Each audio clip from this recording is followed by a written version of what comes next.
Well, good morning and welcome to American Reversion. How are you all today? Well, if you're watching this and you read the title of this video, you know what we're going to talk about and the question that I'm going to ask, and that is America over? Excuse me, it's early in the morning and I still have the morning frog down there. Yesterday I was reading the Audible of the second chapter of my second book, The Revival. And I came to a section that's one of my particular favorites. It was one of my favorites to write, and it's one of my favorites to read. And as it turns out, it's the favorite of many of our readers. And it I think applied to this. So I'm going to read it. And then I'm going to talk about whether America is over. Maybe I should give you the answer first. Okay, maybe I should. Maybe I will. And then I'll read it, and then we'll talk about it.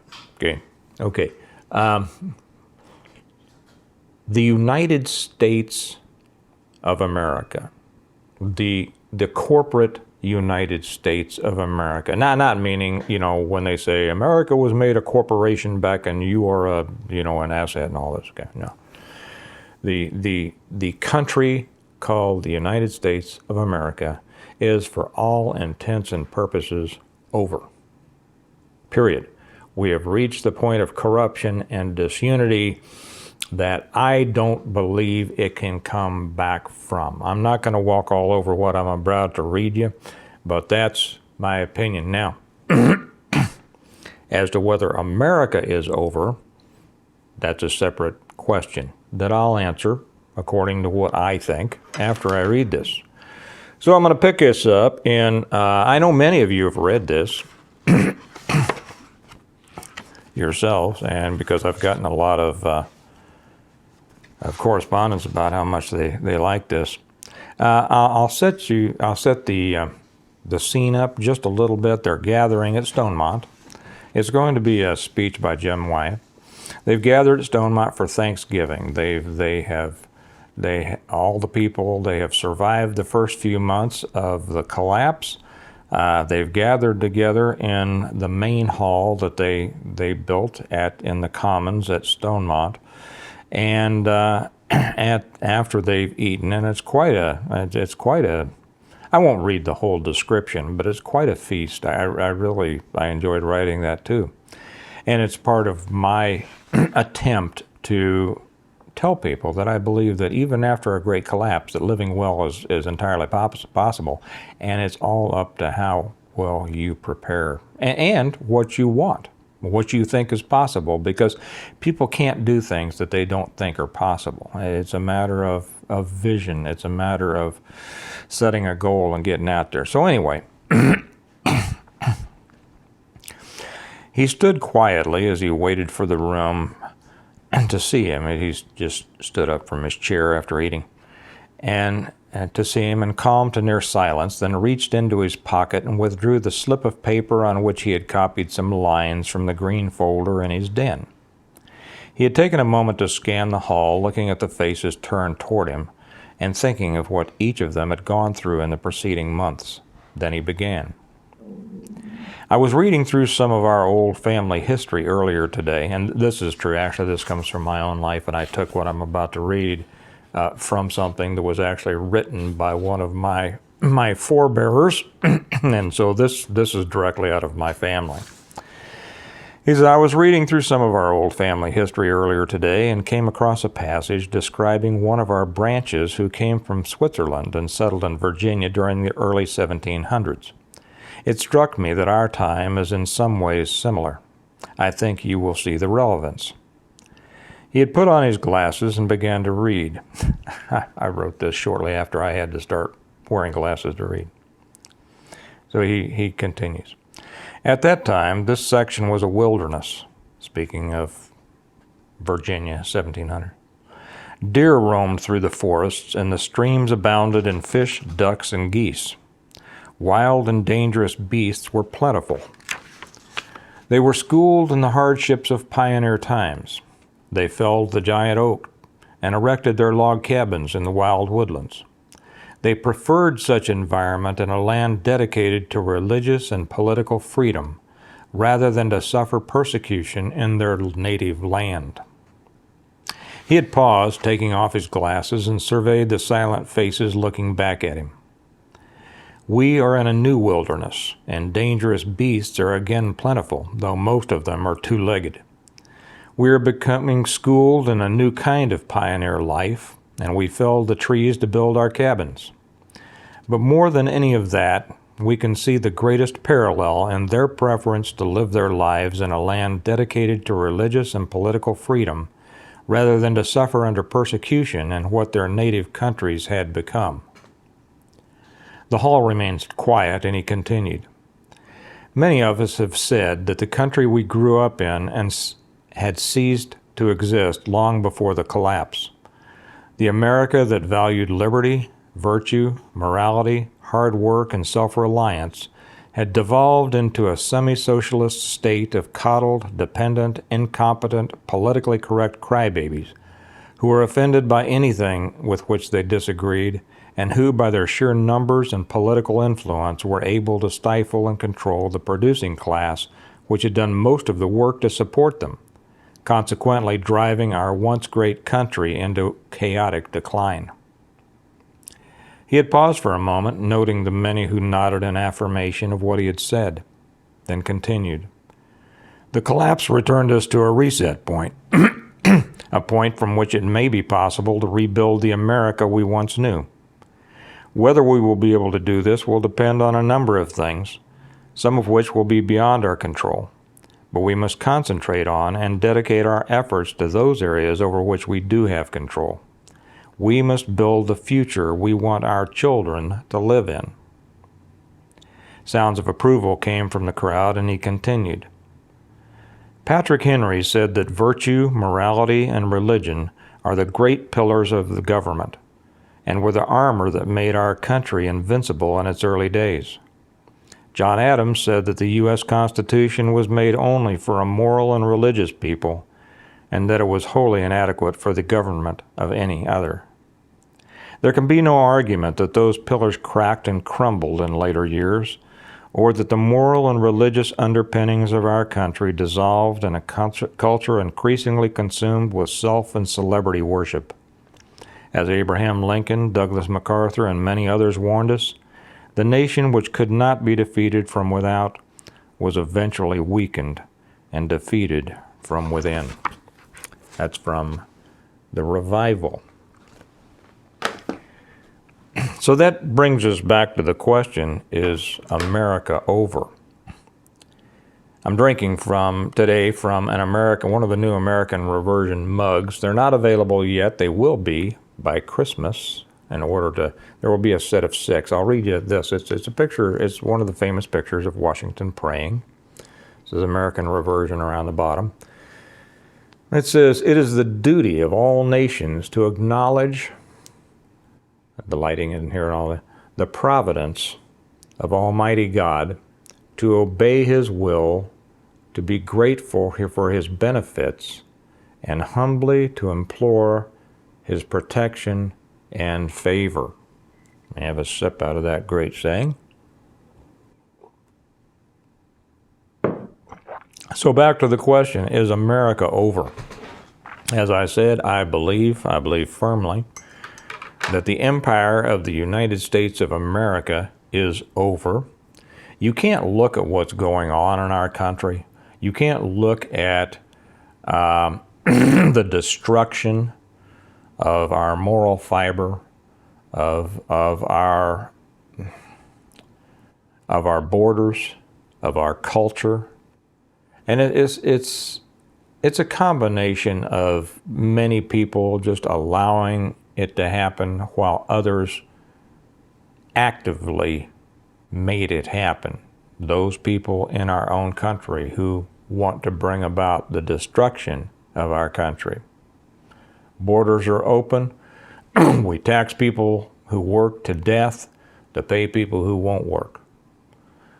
They're getting us involved in wars across the world. I don't have to tell you that. You know all about that. They now want us in the Middle East. That's going to be the worst, one of the worst things if they get their way that ever happened in our world, to our country. So my answer to this is yes, the United States of America is over. I don't think that America is over, because America, as I described it in that reading, is different than the country of the United States. The United States has devolved into a corrupt organism. In many ways, it always was. Any government organization, any organization will eventually become corrupt to one extent or another. The bigger it gets, the more corrupt it's going to be, because the more it's going to be filled with people who want things that other people have, and they'll want power over other people. There's no way to avoid corruption in any system. But the idea of America is different than the corporate United States. Some years ago, and I've talked about this before, I've mentioned this before, some years ago we were down at our cabin at Table Rock.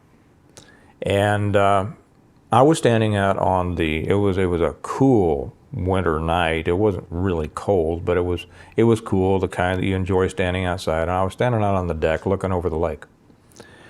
And my second son, Brody, came out. And we stood there for a while, and it was dark, and you could only see you could see a little bit of reflection, of course, of the moon, the stars off the waters of the lake. It was a beautiful setting.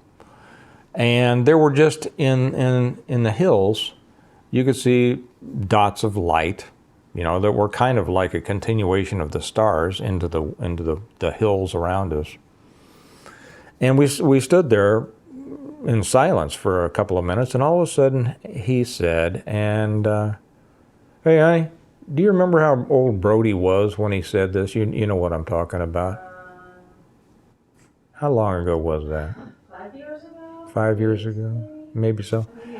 I'd say that's about right. So she's thinking 5 years ago, so I'd been putting him eight years old. And all of a sudden, his little voice said, I think I see America.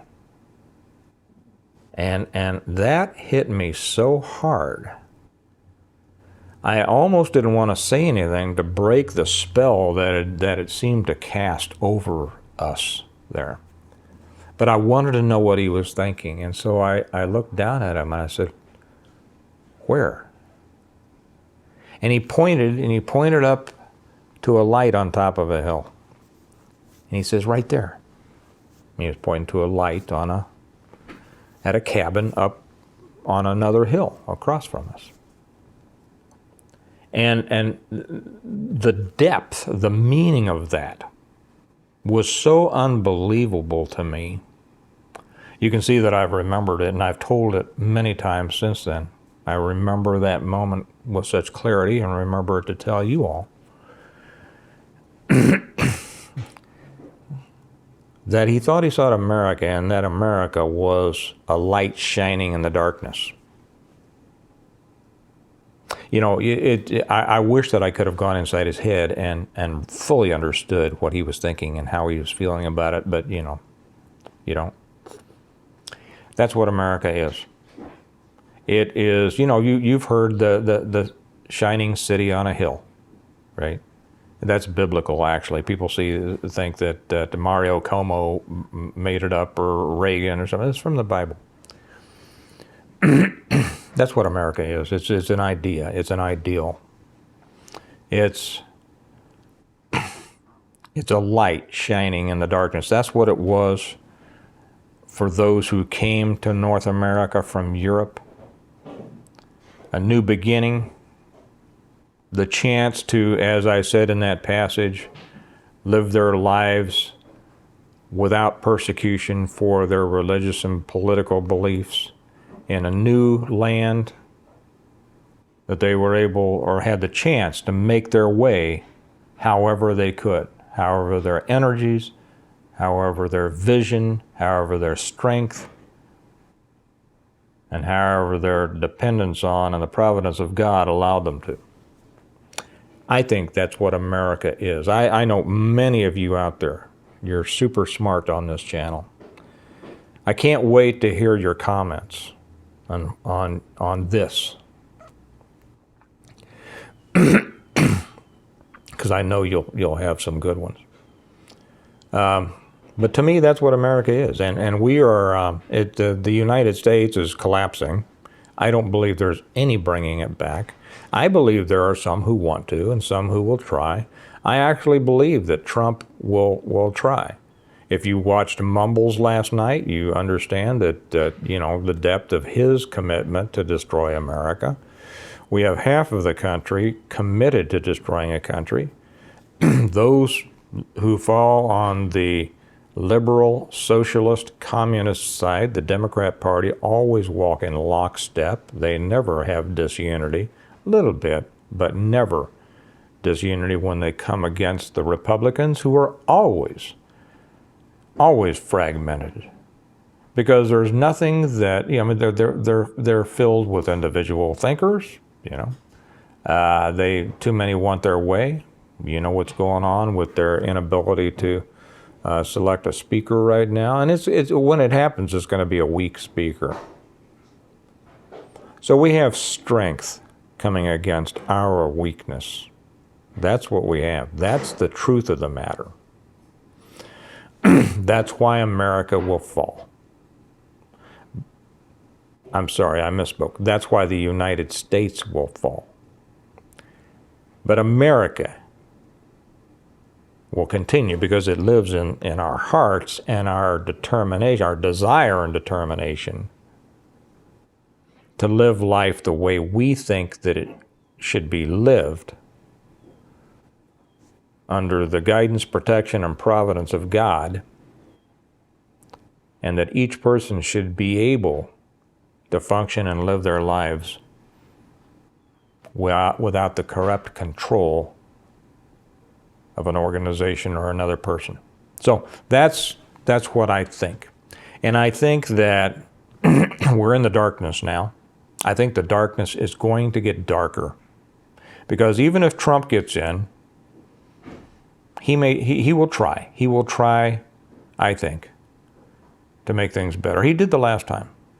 I know there's a lot of people out there, I don't like Trump because I don't like his tweets, right? Whatever, man, Nobody's done as much for this country as Trump, even Reagan.